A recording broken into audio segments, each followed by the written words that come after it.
Tout a commencé le 18 avril dernier, avec la mort d'un lycéen de Beni Douala.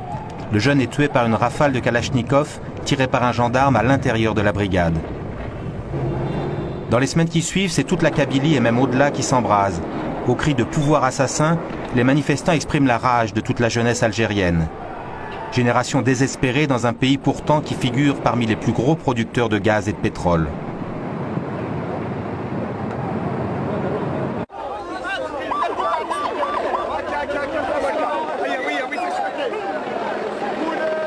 Trois mois d'émeutes, de combats de rue, 3 mois de marches et de manifestations. La colère des Kabyles en Algérie n'est pas retombée. On est en train de nous exciter. Ce mouvement issu de la base, qui se méfie des partis politiques, est un véritable défi au pouvoir. Mercredi 4 juillet, opération Ville morte. Les 3 millions de Kabyles, c'est-à-dire un dixième de la population algérienne, protestent en silence. Cette grève générale est aussi une journée de deuil. Une 60aine de manifestants ont été tués depuis le début des événements. La coordination des comités de village et de Harch montre qu'elle a toujours une bonne partie de la population derrière elle.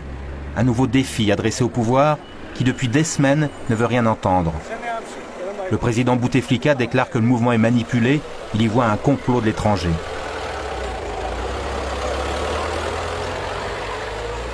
Les manifestants font respecter la grève générale et installent des barrages. Quelques conducteurs râlent, ils sont peu nombreux. Maintenant, même ceux-là s'y mettent. On n'a pas le droit de sortir de chez soi.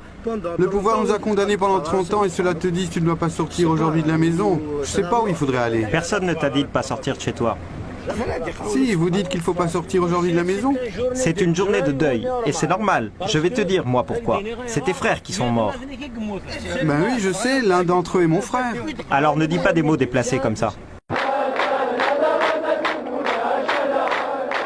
Mais c'est la manifestation monstre d'Alger le 14 juin qui va être le point culminant de la protestation.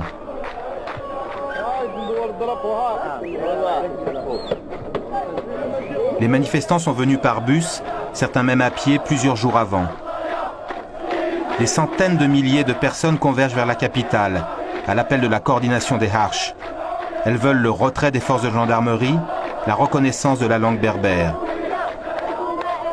Les jeunes dénoncent la hogra, c'est-à-dire le mépris des autorités et l'injustice. L'une des plus impressionnantes manifestations depuis l'indépendance se termine dans la confusion. Des jeunes provocateurs infiltrés parmi les manifestants cassent l'élan populaire.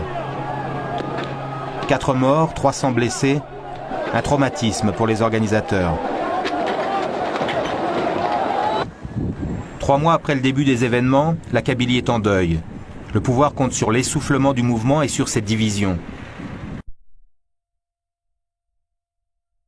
Assassin, assassin, assassin, pouvoir assassin, pouvoir assassin, pouvoir assassin, assassin, assassin. Pouvoir assassin, assassin.